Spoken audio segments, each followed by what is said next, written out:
NHPC PSU company के अंदर सरकार लेकर के आ रही है ओएफएस। अब इस ओएफएस की खबर आते ही एनएचपीसी लिमिटेड में 6% से ज्यादा ही गिरावट है। ऑफर फॉर सेल लेकर के आ जाता है इन्वेस्टर्स को बेनिफिट्स पहुंचाने के लिए। जहां पर स्टॉक का ट्रेडिंग प्राइस है उसके नीचे ऑफर फॉर सेल लिया जाता है। ऑल्दो रिटेल एक्टिविटी आने से पहले ही ऑफर सेल का जो बेस प्राइस था उसके पास ही स्टॉक का ट्रेड भी आ गया। तो ऐसी सिचुएशन पर नेगेटिविटी क्या क्रिएट होती है और क्या एक ओवर सब्सक्रिप्शन देखने को मिलेगा, जिसके लिए सरकार ने एक पर्टिकुलर परसेंटेज भी रखा है ओवर सब्सक्रिप्शन के लिए। रिसेंटली आईआरएफसी लिमिटेड में ओएफएस को लेकर के बातें चली। ओएफएस कंपनी में आया भी और ओएफएस आगे आएगा और आईआरएफसी लिमिटेड में। लेकिन अभी के लिए एनएचपीसी की अगर बात करें तो यहां पे 8% के डिस्काउंटेड प्राइस के पास में ओएफएस आ रहा था। उसके साथ में 4% से ज्यादा स्टॉक में ऑलरेडी गिरावट होगी, यानी कि जिस प्राइस पर ओएफएस की डिसीजन लिया गया था उस प्राइस के भी नीचे, उस प्राइस के पास में ही स्टॉक आ गया। मतलब 8% का प्रॉफिट होता बट स्टॉक डिस्काउंटेड प्राइस के पास ही देखने को यहां पर मिल गया। तो स्टेक सेल से सरकार जो है 4300 करोड़ का यहां पर फंडिंग उठाएगी। ये अपडेट आते ही एनएचपीसी लिमिटेड में फॉल है। ओएफएस जो लेकर के आया जाएगा उसका base price 3% of its equity रखा गया है। एडिशनल जो ग्रीन शू ऑप्शन होता है ओवर सब्सक्रिप्शन के लिए, जो कि बचाया जाता है कि भैया अगर सारा सब्सक्राइब कर दिया जाए ओएफएस के अंदर रिटेलर या नॉन रिटेलर्स के जरिए तो बाद में भी एक शू प्राइस रखा जाता है, तो वो है 3% का एडिशनल शू ऑप्शन यहां पर रखा गया है। बेस प्राइस यहाँ पर आप फ्लोर प्राइस भी कह सकते हो, जो कि 71 रुपीज पर शेयर पर है। ऑलराइट, तो ये अपडेट आते ही शेयर में बड़ी गिरावट आज के दिन में है एनएचपीसी लिमिटेड में। और पिछले कई टाइम से ना स्टॉक सस्टेन भी नहीं कर रहा है अपने पर्टिकुलर ब्रेकआउट्स के अंदर। ठीक है, कंपनी में बहुत से इश्यूज पड़े, जैसे कि कंपनी का डेवलपमेंट इशू, रीडेवलपमेंट बार बार कंपनी में आता है, जिसकी वजह से एक्सपेंसेस कंपनी के बढ़ जाते हैं, रेवेन्यू सस्टेन नहीं कर पाते, प्रॉफिट सस्टेन नहीं कर पाते हैं।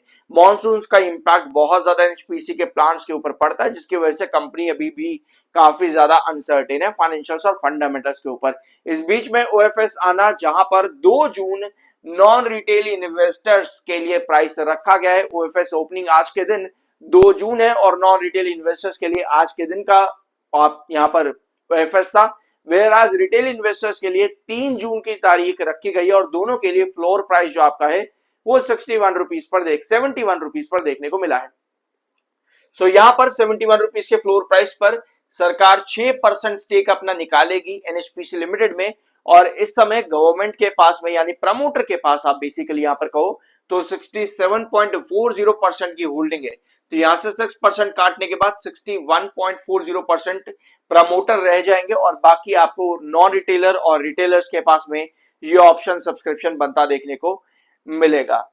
ऑलराइट, सो 2 जून रिटेल नॉन रिटेल इन्वेस्टर्स के लिए, 3 जून यानी कि कल के दिन रिटेल इन्वेस्टर्स के लिए। सारी इंफॉर्मेशन आप चाहो तो कंपनी ने वेबसाइट यहाँ पर प्रोवाइड करी होगी, उस पर जाकर के आप देख सकते हो किस तरीके से आप सब्सक्राइब को कर सकते हो। सेल यहाँ पर कर रही है सरकार टोटल 60.27 करोड़ शेयर्स। प्रमोटर यहाँ पर अपना एग्जिट कर रहे हैं। 4200 करोड़ जो है एक्सचेकर अमाउंट यहाँ पर देखने को मिल जाएगा। सो ये अपडेट कंपनी ने दी है। इसके अलावा रिसेंटली जो ओएफएस, जैसे कोल इंडिया में भी गवर्नमेंट ने 2% की होल्डिंग यहाँ पर अपनी सेल करी थी। सेंट्रल बैंक ऑफ इंडिया में भी 8.08% होल्डिंग सेल करी थी।